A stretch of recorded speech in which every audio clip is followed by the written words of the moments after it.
Timeline, 5000 ans d'histoire, Richard Fremder.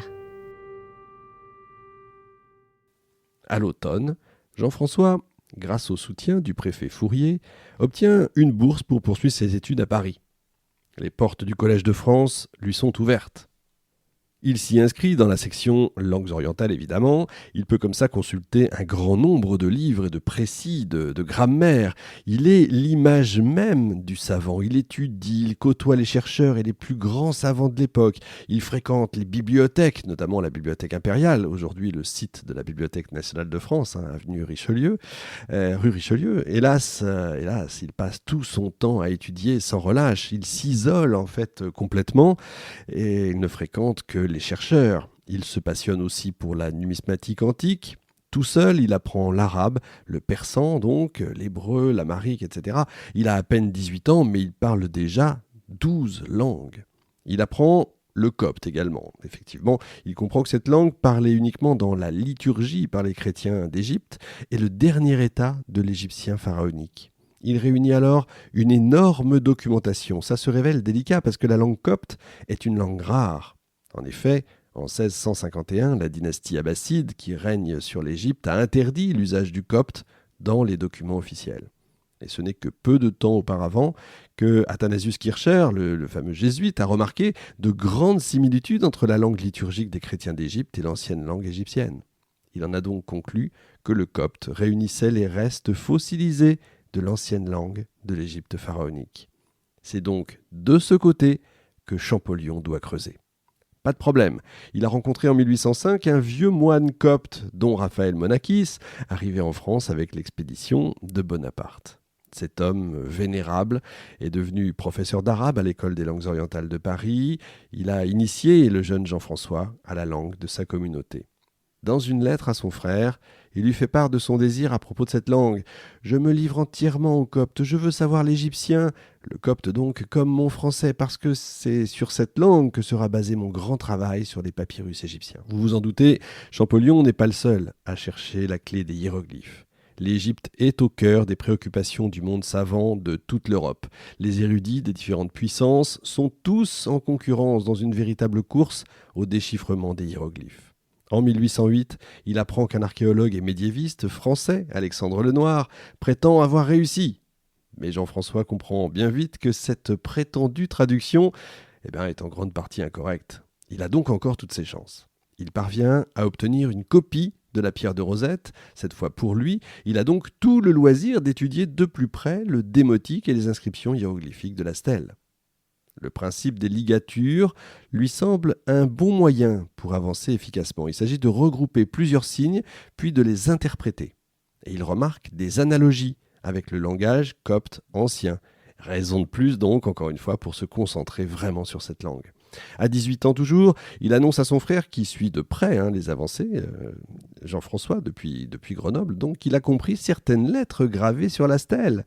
Jacques-Joseph est le seul à qui il s'ouvre de ses travaux, ses pensées et ses sentiments. Il se sent complètement perdu sans son frère. Il est seul, sans amis, il vit dans un misérable appartement, on peut le dire, sale et humide, qui va commencer à dégrader sa santé, qu'il néglige totalement tellement il travaille. C'est que la concurrence pour le déchiffrement des hiéroglyphes est devenue rude et sans pitié. Vous avez un autre Français, Étienne Quatremer, qui lui aussi est sur le coup. Alors il se méfie de ses rivaux, surtout de Thomas Young, son concurrent le plus redoutable en Angleterre. Alors il travaille, il étudie, il lit, il échange avec les scientifiques, il vérifie les hypothèses, il approfondit sa compréhension de la grammaire copte de la région de Thèbes, parce qu'il est persuadé que c'est là que se cache la clé qui lui manque. Il parvient à comprendre le contenu de plusieurs papyrus, mais il lui manque encore les clés pour tout déchiffrer. Malgré tout, il avance. Il est convaincu qu'il doit d'abord traduire le mot à partir des lettres, puis ouvrir son champ de vision à la phrase qui enfin l'aidera à comprendre l'ensemble du texte. Jean-François met alors en place un plan de bataille avec son frère, qui dirige encore une fois ses recherches depuis Grenoble. C'est sur les conseils de Jacques-Joseph qu'il visite au printemps 1809 l'église Saint-Roch. Là, il rencontre le vicaire de la paroisse qui, devinez quoi, parle le copte. Vous m'accorderez quand même que le monde est petit. Malheureusement, Malheureusement, sa santé se dégrade de plus en plus. En octobre, il n'en peut plus, il est à bout physiquement et moralement. Jacques-Joseph l'invite donc à rentrer à Grenoble. Il a 19 ans. Les deux frères obtiennent tous les deux des postes de professeurs à l'université de Grenoble, toujours et encore grâce au soutien indéfectible du fameux préfet Fourier. Jean-François obtient également son diplôme de docteur ès lettres. Maintenant, ils avancent tous les deux. À la fin de chaque semaine, ils se retrouvent dans une maison dans l'Isère qui appartient à la famille de l'épouse de Jacques-Joseph. C'est une maison de campagne, maison simple et agréable. La maison, au confort réconfortant après une longue semaine de labeur, est entourée d'un parc de 2,5 hectares. Vous me direz qu'il y a de quoi se retourner, effectivement, constitué d'un jardin de parterres de fleurs et agrémenté d'un verger aux essences locales. Les frères Champollion y séjournent fréquemment.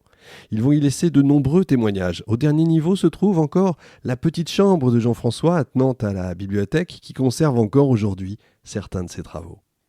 Détail insolite, sur la poutre de sa chambre, on peut voir encore, Jean-François a inscrit 3 cartouches à l'encre rouge qui montrent qu'il s'est approprié la langue des anciens Égyptiens. Le dieu Saguir, Champollion, puisse-t-il vivre, être prospère, se bien porter. Et la maison, sachez-le, est encore ouverte au public depuis l'an dernier et est encore aujourd'hui dans la famille des descendants de Jacques-Joseph et elle conserve pas mal de trésors. Par exemple, des bracelets en bronze dauphinois, des cachets de sceaux médiévaux, des fragments de papyrus ou encore des moulages en plâtre de scarabées qui portent des inscriptions hiéroglyphiques bien sûr.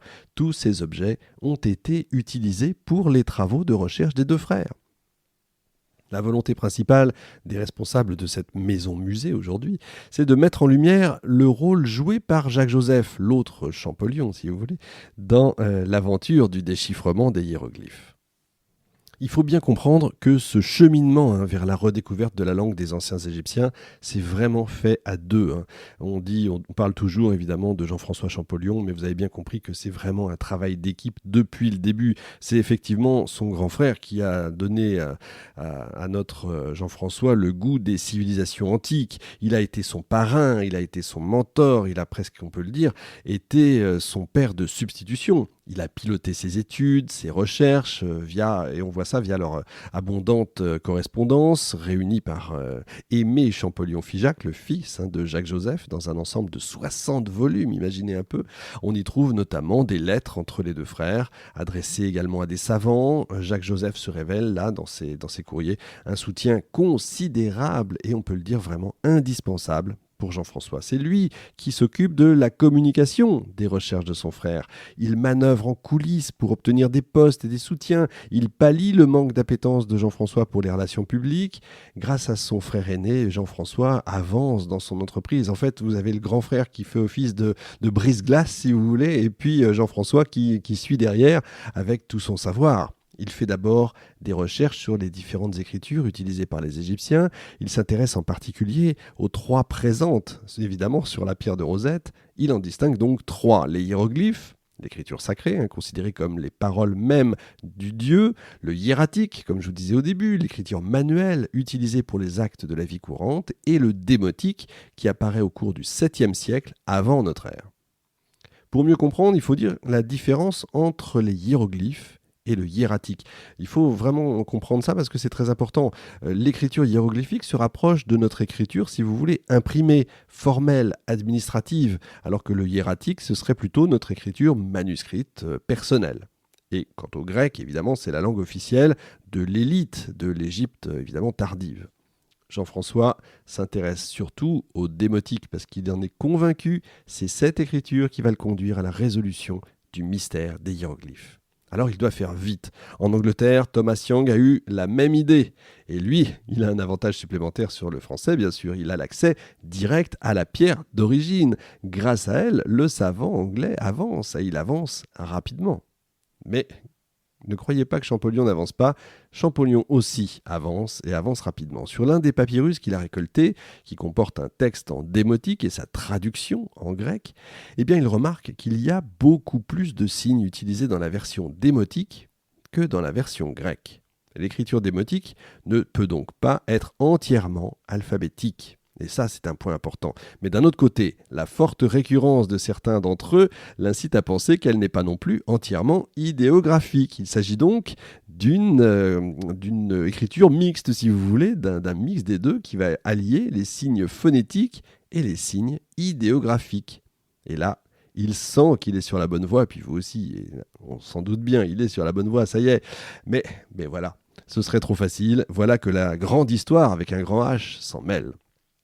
Le 6 avril 1814, oui, ça vous dit quelque chose certainement, Napoléon abdique, il est envoyé en exil sur l'île d'Elbe, les Bourbons reviennent au pouvoir, l'abdication de Napoléon va provoquer des manifestations, bien entendu, dans l'autre sens, de soutien à l'empereur.